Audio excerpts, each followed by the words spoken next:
Well, back in the day, when I was a young man, we used to dogpile. Anybody ever dogpile before? And it's not just a guy thing. I've watched girls do it too. I mean, it's more of a guy thing, but I've watched girls do it too. But it's pretty intense. You can see a dog pile in football on a regular basis. The referee happened to be caught in the dog pile here, looking a little bit nervous, a little bit scared. But dog piles are always fun. It would always start off random. One guy would just jump on another guy, and then we'd jump on another one, then all of us would pile on top. And if you were at the bottom, you're having so much fun, but then there's a moment of panic. When everybody's on top of you and you're like, yeah, this is awesome. Like, why are we doing this? I have no idea, but this is great. And then you have the moment of panic. Get off me, I can't breathe. And then you realize, oh no, I really can't breathe. I can't breathe. Get out. And then you start getting a little bit frustrated. This happens almost every dog pile. This would happen. Starts off real fun, then somebody starts to panic, and then they get frustrated. Get off me, And then by the time they get up, somebody's almost fighting. What are you doing? Why were you doing? You just said I couldn't breathe. And it just happens every single time. So none of you dog pile. That's okay. Well, this referee was struggling. And it's a struggle when you can't breathe. I remember I went shark diving. This is actually me with a great white shark. Pretty cool. It never gets old. I'm going to show these pictures to you for the rest of my life. So you're just going to have to get used to them at least once or twice a year. But you can see in my mouth, as a diver, you have what's called a regulator. Now, I'm getting ready to get into this cage. And I put the regulator in my mouth. And we're connected to a hookah system, which is, we don't have individual packs when you cage dive. There's air tanks in the cage, and you have tubes that are connected to the air tanks, and you just have a little hookah that comes down. And so I put the regulator in my mouth. We're getting ready to go underneath the water, or I go underneath the water, and I realize it's hard to breathe. And so I tried a couple more times, and it's already, when you get in the water, the pressure, that happens on your lungs and your body. You want to make sure that you can breathe well. So I thought maybe I'm just tripping. I've never done this before. Water's a little bit cold, but I'm like, this is hard. So then I started to get a little bit nervous, because once they close that door and you start to go down, it's really hard to get back up. They have to send like a buoy up, and it can be dangerous. And so I'm underwater, and I look at my master diver. I'm like, man, I can't breathe. So finally I pop up, and I look at the other master diver on the platform, and I said, something is wrong. They're like, no, you're okay. I'm like, no, something is wrong with my regulator. So anyways, they swapped it out, put it in. I was like, that's a breath. And it's nerve-wracking. It's scary. It's scary to think that I'm getting ready to go underwater, and the thought of not being able to breathe is nerve-wracking. I think there's a lot of things that take our breath away. When I first saw my wife, take my breath away. Every time I see her first thing in the morning out of bed, I'm like, I am a blessed man. But then there's some things that take our breath away in a not so fun way. I think we look out today and we hear rumors of wars. Nation rising against nation, kingdom against kingdom, as Matthew 4 explains. These would be some signs of the last days. It can take your breath away. Wow. I think the rumors of economic collapse and recession or depression or regression, some kind of shun is on the horizon, they say. And it can be nerve-wracking. It can be hard to catch our breath. I think about crime. You're hearing news stories of break-ins all the time and home invasions. People are a lot more bold than they used to be. And so there's this guy, he was in the back of my fence. Our backyard backs up to a trail, and I saw my dog going crazy. So I looked outside. My dog, when there's somebody and it's not good, has a different bark. It's kind of like a baby has a different cry. My dog has a different bark.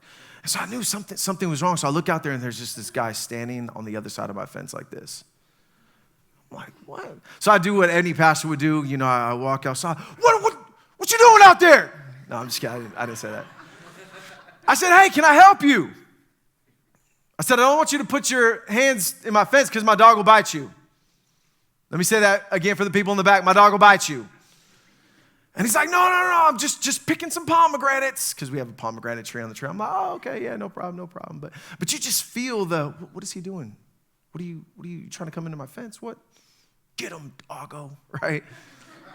It's terrible. My dog is a deterrent. I do not want my dog to bite anybody. I'm just saying, it's not good. I don't want my dog to bite anybody. Just detour them.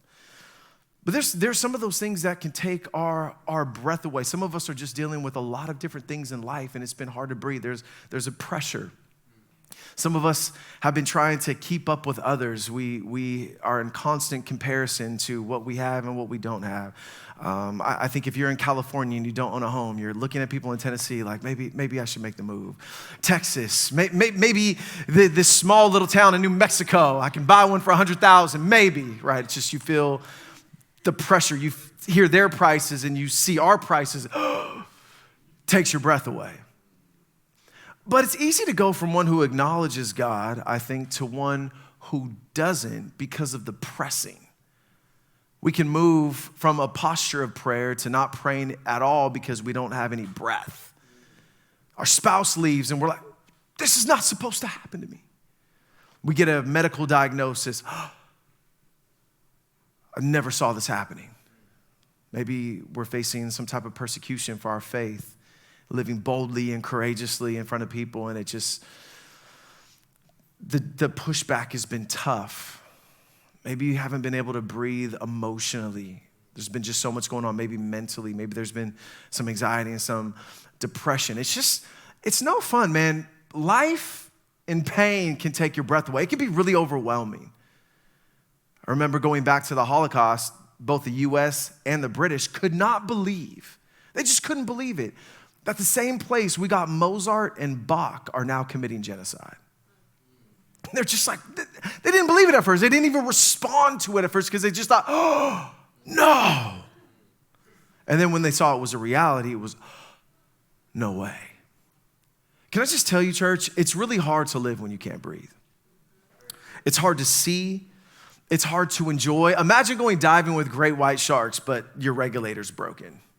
Like, you're not caring about the shark at all. You're just looking around, grasping, trying to figure out, how do I breathe? It's hard to enjoy life when your breath is taken away. It's hard to persevere. I got pneumonia this last year. I couldn't even talk. It was so hard to breathe. And there's a story found in Mark chapter 5. It's not going to be our main text, but it's about a woman with the issue of blood. It's a very familiar text. We're not going to camp there long. But I want you to see something that maybe you haven't seen before. And I want to propose something to you. She had an issue of blood for 12 years, meaning she was sick, she was bleeding. She had spent all that she had on doctors. She turned over every rock, knocked on every door, no breath, no wind. But she didn't quit. Somebody say, don't stop now. She didn't quit. And it says that when she heard about Jesus, she came up behind him in the crowd and touched his cloak because she thought, if I could just touch his clothes, I will be healed. So she may not have had a lot of breath, but she had some faith. Immediately, her bleeding stopped, and she felt in her body that she was freed from her suffering. Now, remember, in this culture, I need to say this. Many of you guys already know this, but I'm going to say it again. If you've never heard this story before, it's a great story. You should go back and reread it in Mark chapter 5. But she was a relational liability, meaning she was considered unclean. She couldn't go to church. If you touched her, you would literally have to go home and take a shower and could not come out of your house again until evening. She had the feeling, I'm sure, of being unworthy. She was unaccepted. She was pressed physically, but she was also pressed emotionally. She was suffering on the outside of her physical body. She was suffering on the inside, or outside relationally, inside on her physical body. She was going through it. And it says this, it says at once Jesus realized that power had gone out from him. He turned around to the crowd and asked, who touched my clothes? You see the people crowding against you? So again, there's a pressing. The crowd is pressing in on Jesus, and only one seems to touch him, though, this woman. And his disciples answered, and yet you asked, who touched me? It's like, come on, Jesus. There's tons of people around. That's their question. How can you ask who touched you? Everybody's touching you. But I'm more intrigued by the fact that Jesus is asking that question. Because Jesus was constantly reading people's minds. Like they would come to him and he would just know. Walking with Jesus in that day would have been a little nerve-wracking. Or he looks at you and like, I know what you're thinking. You're like, am I thinking good? Am I thinking good? Because he just knows. So why is he asking? Who touched me? Like, you know. It could be a moment of his humanity. But I think there's something more to it. So Jesus kept looking around to see who had done it. Then the woman, knowing what had happened to her, came and fell at his feet, trembling with fear, and told him the whole truth. Now, she did that in front of everybody. Remember, there's a crowd pressing. He's looking for the woman who touched him, and she came with trembling fear, and she told him the whole truth in front of everybody. And this is what he said to her, daughter, your faith has healed you. Now go in peace and be freed from your suffering. Now this word suffering, it comes from the Greek word mastix. It refers to a literal whipping. Back in the day, in the first century church, they would put bone fragments at the end of the whip, and you would suffer twice. You would suffer from the pain of the whip, and then they would rip off the skin. And the ongoing suffering, it would be painful, not just in the moment of whipping, but it would be painful for a long period of time.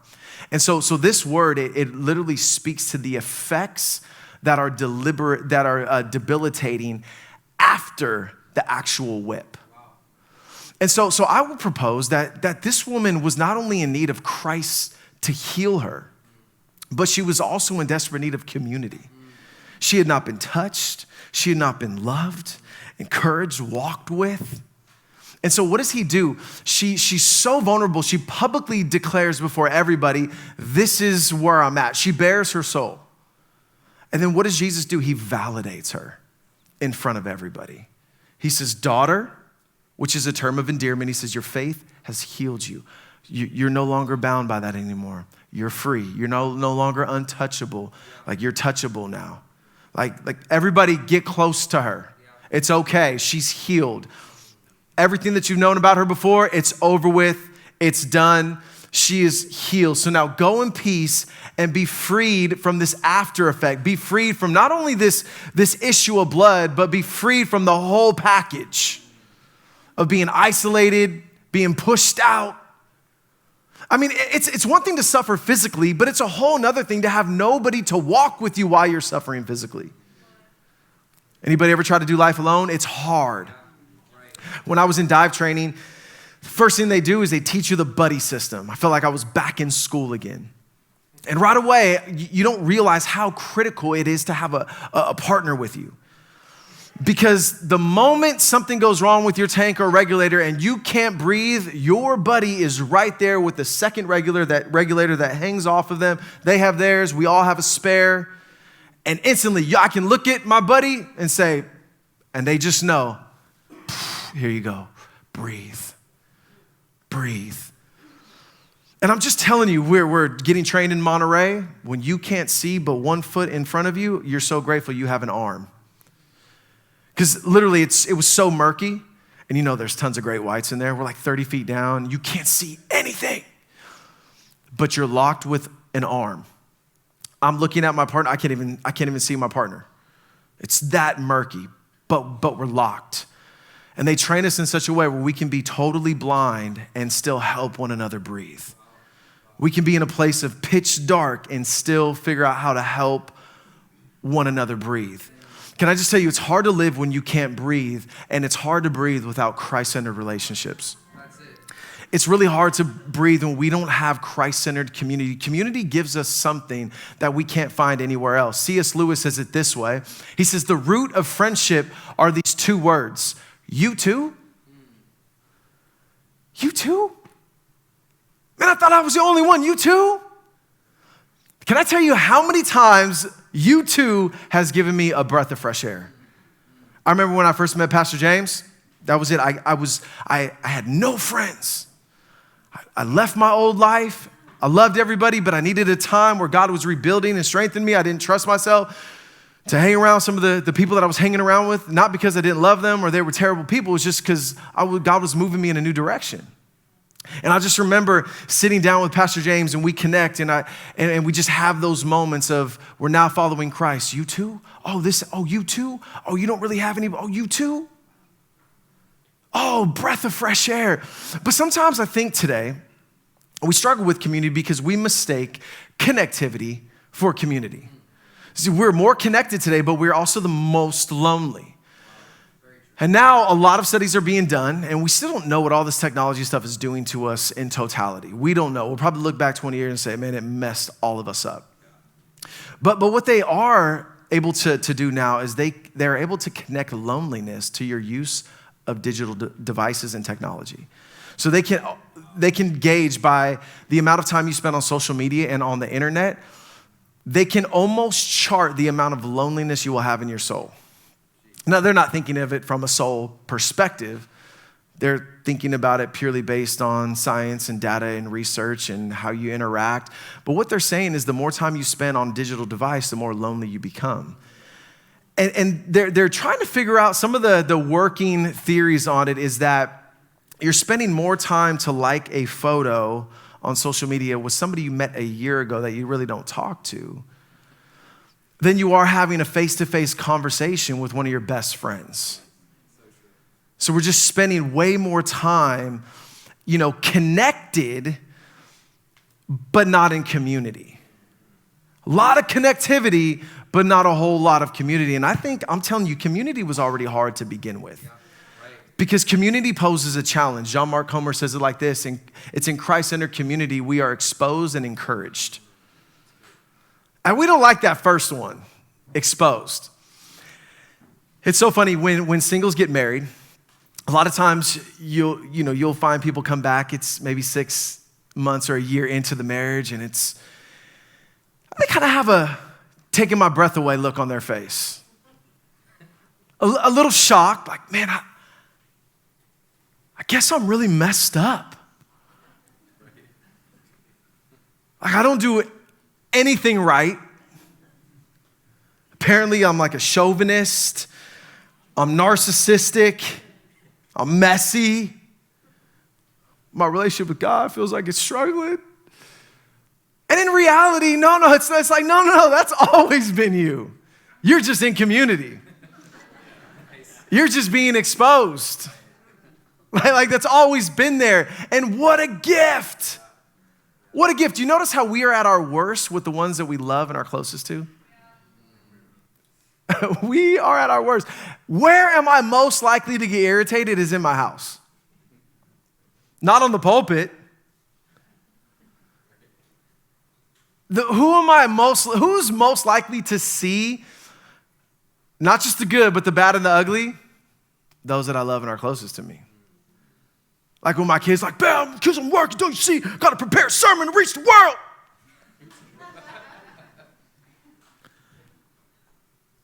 Why is that? Most irritated, most likely to be selfish, most likely to be this or that. You can fill in the blanks. It's because they love me. And I know they're not going to throw me out, at least not yet. There's a feeling of safety. Now, our home is not a perfect home, but it is a healthy, Christ-centered home. It's a healthy community.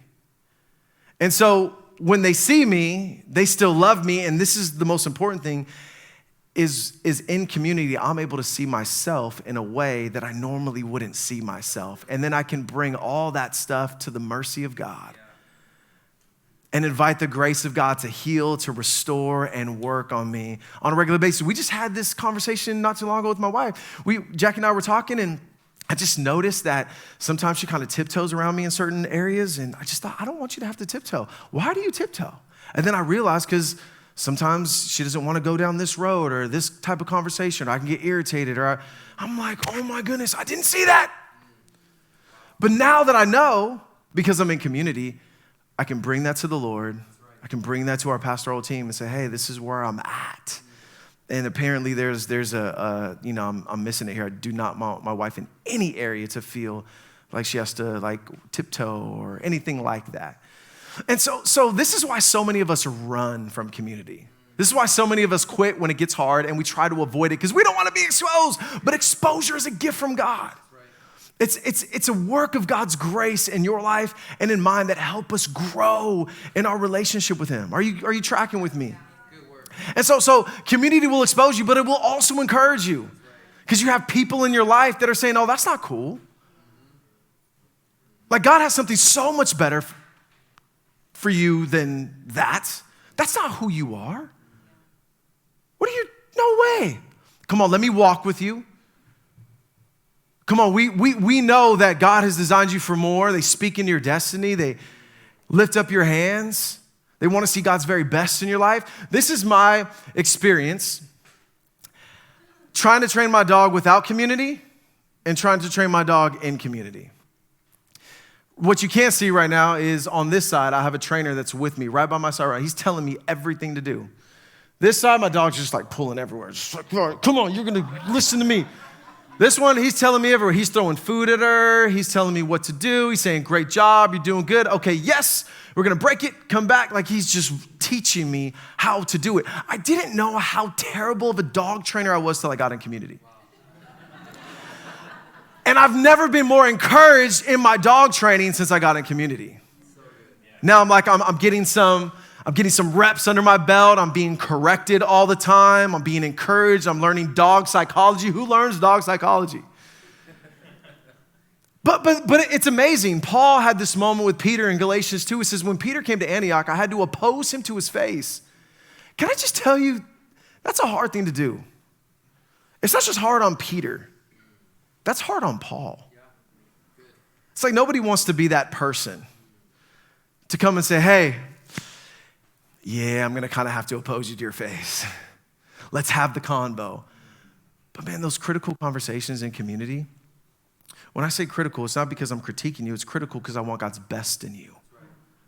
It's important that we have these conversations. Why? He says, man, for what he was doing was wrong. When he first arrived, he ate with the Gentile believers who were not circumcised. But when some of James's friends came, right, Peter's like, oh man, the Jews are here. Peter wouldn't eat with the Gentiles anymore. He was afraid of criticism from these people who insisted on the necessity of circumcision. As a result, other Jewish believers followed Peter's hypocrisy. Now other people are following like, oh yeah, maybe we shouldn't do this anymore. And all the time, Peter's being driven by fear. He's lost sight of his identity in Christ. He's trying to be accepted again. And it says even Barnabas is the son of encouragement. This is like the most encouraging guy on the planet. He's like, yeah, maybe, sorry guys, can't eat with you. So all these guys are being led astray. And Paul said this, when I saw that they were not following the truth of the gospel message. What a good friend to come and say, man, you've lost sight of the gospel. That's not who you are. This is not how we walk. Bro, you were just eating with them. Now you're not. Like, come on, Pete. He says, I said to Peter in front of all the others, since you are a Jew by birth and have discarded Jewish laws and are living like a Gentile, why are you trying to make these Gentiles follow Jewish traditions? It's like, Peter, like we need this in our life. We need this for us and others need this from us. But a lot of times we avoid community because the two components of community, are you ready for this? We just don't like this. It's vulnerability and accountability. It's so easy to be isolated and you can protect vulnerability and accountability in isolation. Even in connection and connectivity, you can still protect these, but you can't in community. Not in real community. Now, community, if you look at it, it's a cognate of communication, meaning communication or community happens when communication is happening at a bare soul level, like you are bearing your soul. Like I'm letting it all out. Now, I know it takes time to build relationships and friendships, so I'm not saying this will happen right away. I'm talking about people that you trust. But can I just tell you, community is risky. Why? Because you can get hurt and you're accountable. Both of those are risky. That's why I think as we look in the scriptures, the table is the center point of community. Jesus' body, the bread and the wine, the blood and the body of Jesus. A lot of the New Testament writers talk about the table being synonymous for, a time of confession or letting go. We see Jesus at the Last Supper letting his disciples know the cross is ahead. This is what I'm getting ready to do. The word for table in the Greek is trapezio. The only time that trapezio is used in the New Testament is at the Last Supper at the table. And trapezio is where we get the word trapeze, and it literally means to let go.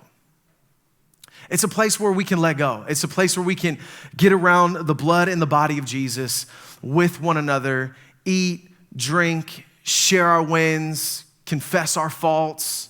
It's a beautiful picture. The table is incredible. As you gather around the blood and the body of Jesus in communion, it's so important. Like, it's so cool to do it together here at church. It's even more incredible to do it at the table with others or your family. Like, it's such a special, sacred moment of remembrance and recalling. And Paul says it's a time of examining. We're examining our hearts, and it's cool when you do it with others. When you bare your soul, you say, hey, this is where I've been wounded. This is the sin I'm struggling with. This is my limp. This is my pain. But a lot of times we just don't. It's nerve-wracking. Because with vulnerability, the beautiful thing about it is comes kind of a built-in accountability for us to change, for us to grow, for us to repent, and for us to really follow Jesus. That's why I think Celebrate Recovery, it's one of our equip groups. I think this is why it's so effective, is because they are very comfortable confessing. They are very comfortable sharing. Not just the joys and the wins, but they're also, hey, this is where I'm struggling. This is how my week was. This is where I'm at. And that's such a beautiful picture. James chapter 5, verse 16, you hear us quote this all the time, that James says, confess your sin to one another that you might be healed. Not forgiven, because that is between you and God, but there is a healing that happens in Christ-centered unity as we're bearing our souls, we're confessing our sin, because the entire last part of the chapter of James chapter 5 is all around prayer, that we can come up and pray and contend with one another and get behind one another, lift each other up.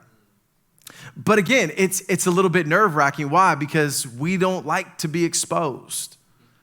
We just don't like to be exposed. So we took our team this last week, our pastoral staff for Pastor's Appreciation. We took them, we did it overnight at an Airbnb, and it's just 24 hours, just fast. We're gonna eat good food, we're gonna share, we're gonna just hang out. And so we had a night at the table, and we took communion together. And the question that I posed at the table was this: what is one vulnerable area that God is working on in your life? 2 hours go by. We're crying, we're laughing, we're taking communion, we're eating. And I mean, it was just it was the best, just one table. It was the best part of the whole trip. And can I just tell you, we left exposed, but we also left encouraged. We let our soul bare. We're trusting one another. And it's scary, but here's what I do know, is that the greater the vulnerability, the deeper the intimacy. And I can say our pastoral team, and we are in it together. This is not like just a professional relationship. No, we are doing life together. We're not telling you to do something that we are not doing ourselves. And so Acts chapter 2 says it this way. It says that they devoted themselves to the apostles' teaching and to fellowship, to the breaking of bread and to prayer. Now, this word fellowship is the word koinonia. It literally means we share in a common, there's a commonality. But it's more than that. Koinonia is more than just we share some common things. That's typical relationship. This is we share this common fellowship and connection in Christ. I mean, think about this. They say one of the hardest churches to grow is a multi-ethnic church. Why? Because when people come to church, they're just looking for people like them. And when they don't see people like them, it's just easy for them to be like, well, just don't want to come back. But that's not the gospel. It's not what we see in the book of Acts. It's not the Bible. As the church of Philippi is being birthed, you have a fashionista, Lydia from Thyatira. She would have been of Asian descent, super wealthy, probably has homes everywhere. You have a former demon-possessed slave girl, and you have a blue-collar jailer. They would never do life together. They have nothing in common. In this culture, they had nothing in common. It would never happen apart from the gospel. But the gospel was breaking barriers, breaking walls, and creating a brand new community. That there's nobody that's too far outside. There's nobody outside of God's power. There's nobody outside of the gospel. Like this beautiful tapestry that God is weaving, he's birthing the church in Philippi with a demon-possessed slave girl, a woman that sells purple, fashionista, and a blue-collar jailer. How are they doing life together? The gospel, fellowship, koinonia.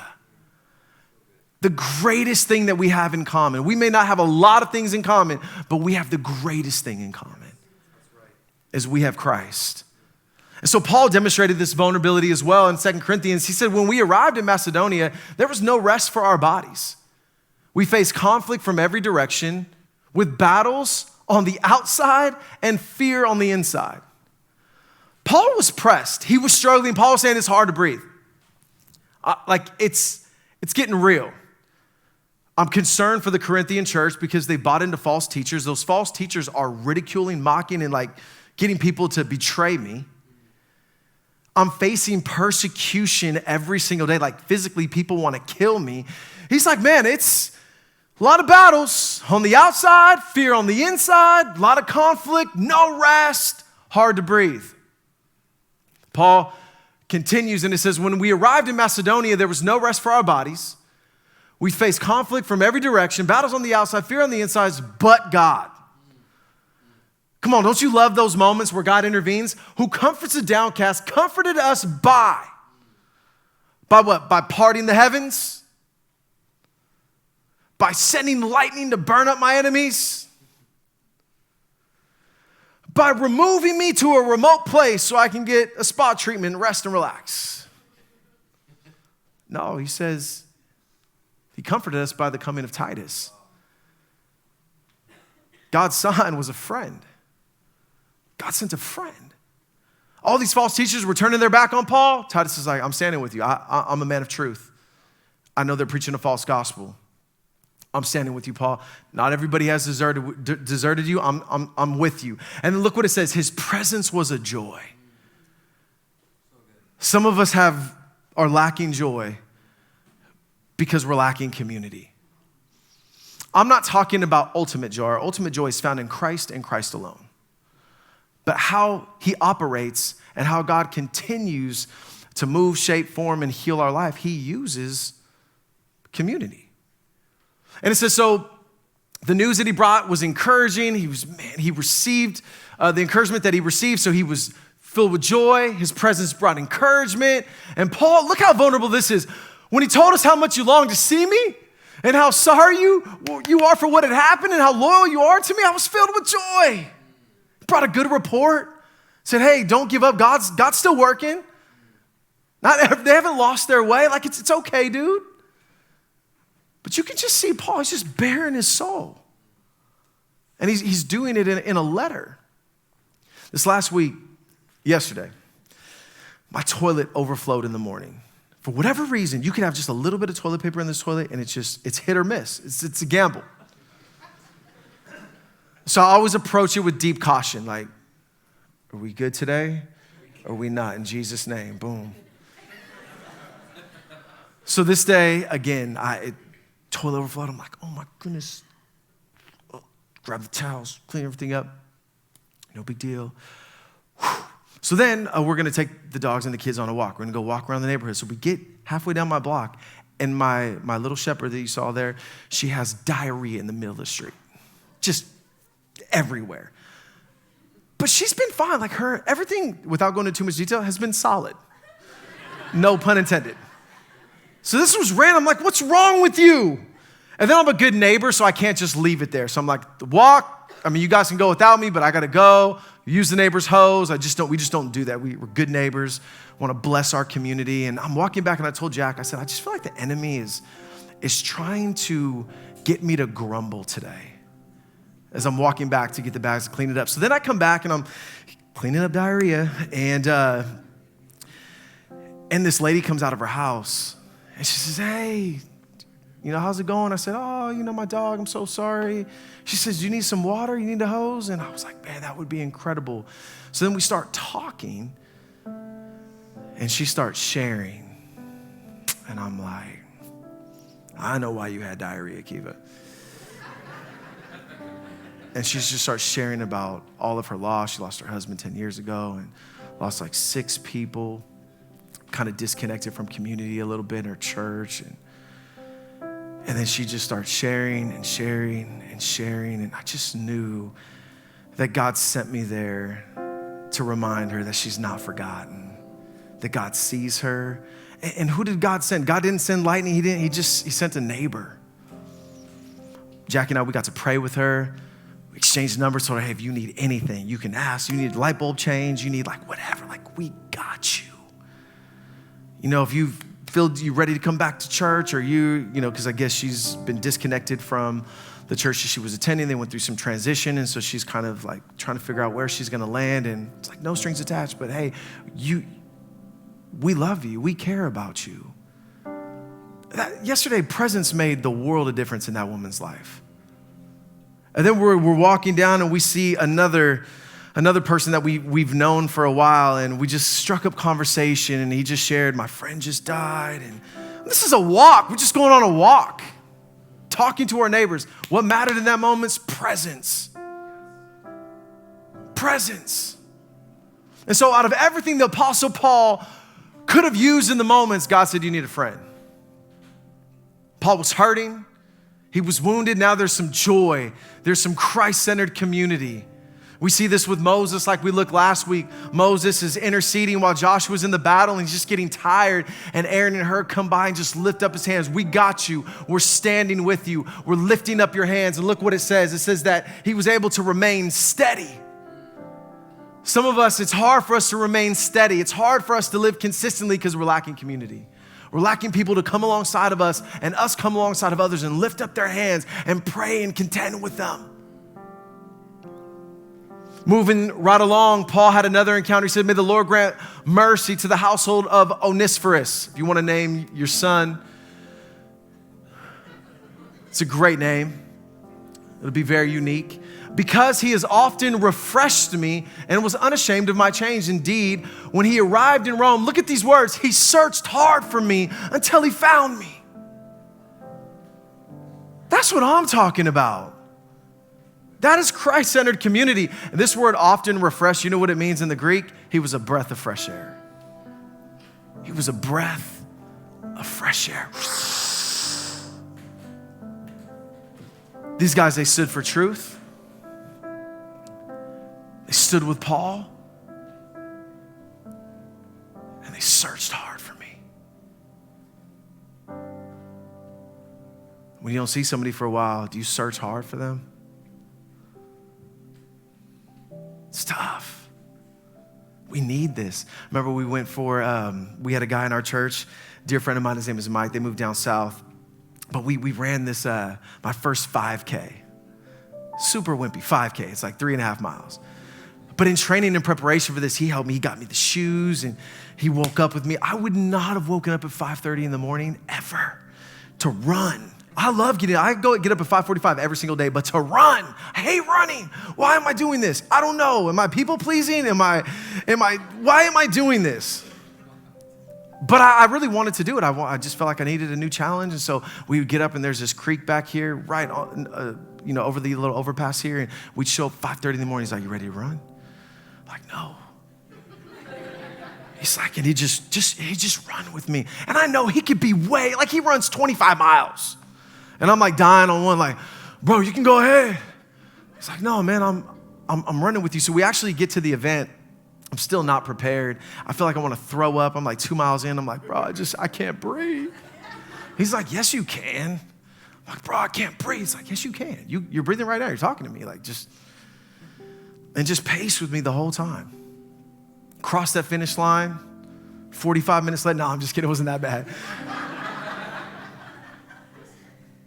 And I just thought, man, then we shared the moment of victory. But I credit that race to him.